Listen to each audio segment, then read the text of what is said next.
안녕하세요. 구TV 시청자 여러분, 저는 안산시 열려문 사거리에 위치한 세방주계 박성찬 목사입니다.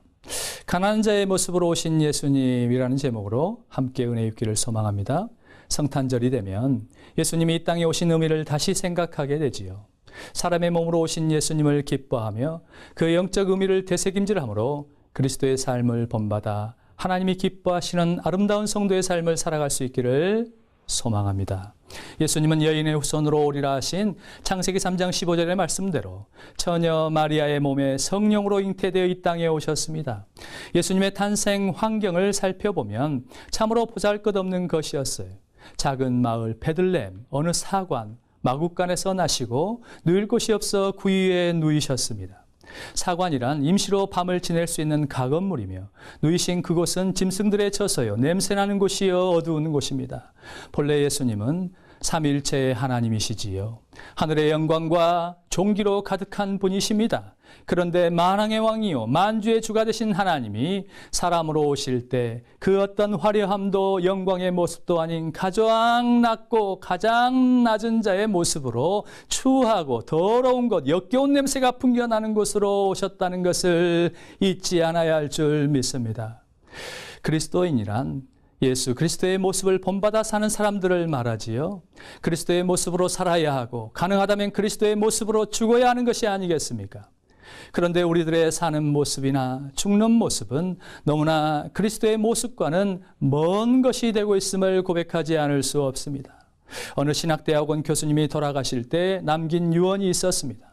내가 죽거든 장기를 기증하고 입던 옷 그대로 입혀 가장 싼 관을 준비하여 화장을 하고 부조금을 받지 말며 헌화도 하지 말고 경쾌한 찬송가를 틀어 천국 입성을 축하하는 잔치를 하라고 남겼답니다.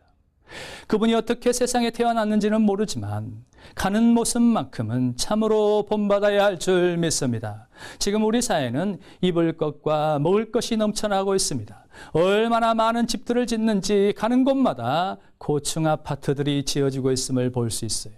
이렇게 풍요로운 세상에서 예수님이 오시고 사신 것처럼 가난하게 살며 청빈하게 살아갈 수 있겠습니까?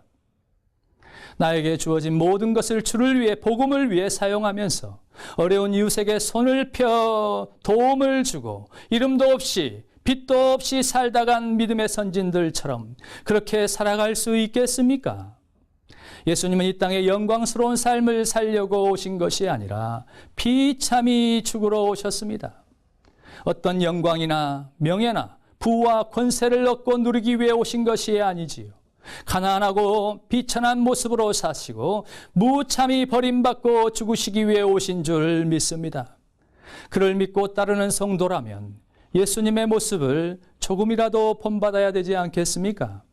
우리의 출생 환경은 우리 자신이 어찌할 수 없을 겁니다. 그러나 우리의 삶의 내용은 우리 스스로 택할 수 있으리라 믿습니다. 보다 겸손하게, 보다 청빈하게, 보다 가난한 삶의 방식을 택할 수 있다면 그는 예수님을 본받아 살기를 원하는 사람이요 예수님을 온전히 따르는 사람이 분명합니다. 우리 주님의 삶의 전부는 아닐지라도 그 일부라도 본받아 행할 수 있다면 하나님은 기뻐하시는 줄 믿습니다. 부하지만 가난한 자의 삶의 방식을 선택하는 것, 그것이 예수님이 하나님이시지만 사람의 모습을 취하신 것과 같은 것인 줄 믿습니다. 가난을 체험함으로 예수님의 마음을 배우든지 가난한 자를 돌봄으로 예수님의 마음을 배우든지 해야 할 줄 믿습니다. 이는 성도된 우리가 마땅히 행해야 할 의로운 길이요 바른 길이 될 것이라 믿습니다. 사랑하는 구TV 시청자 여러분, 이번 성탄절에는 보다 겸손하고 가난한 마음으로 어려운 이웃을 찾아보고 도움을 주는 것이 어떻습니까? 그들에게 손을 펴서 그리스도의 따뜻한 사랑을 전하는 거룩한 손이 되어보는 것은 어떻습니까? 힘겨운 이웃을 찾아 그들에게 예수 그리스도의 사랑을 전하는 것은 참으로 하나님이 기뻐하시는 일이요 복을 받을 일이 분명합니다. 그러나 우리가 이 일을 몸소 실천하지 않는다면 예수님이 이 땅에 오신 의미는 우리와 무관한 것이 되고 말 겁니다. 예수님이 가난하고 비천한 자의 모습으로 오신 것을 기억하십시오. 1년 12달 365일 내내 선을 베풀 수는 없을지라도 성탄절 기간만큼이라도 그렇게 선을 찾아 행할 수 있기를 소망합니다. 사도 요한은 선을 행하는 자는 하나님께 속한 자라고 말씀하십니다. 소외된 이웃을 향한 여러분의 선한 발걸음에 하나님이 함께 하심과 형통의 복이 있을 줄 믿습니다. 가난한 자의 모습으로 이 땅에 오신 예수 그리스도의 이름으로 이웃에게 사랑을 나눌 수 있기를 간절히 축원합니다. 오직 선을 행함과 서로 나눠주기를 잊지 말라. 이 같은 제사는 하나님이 기뻐하시느니라. 할렐루야! 감사합니다.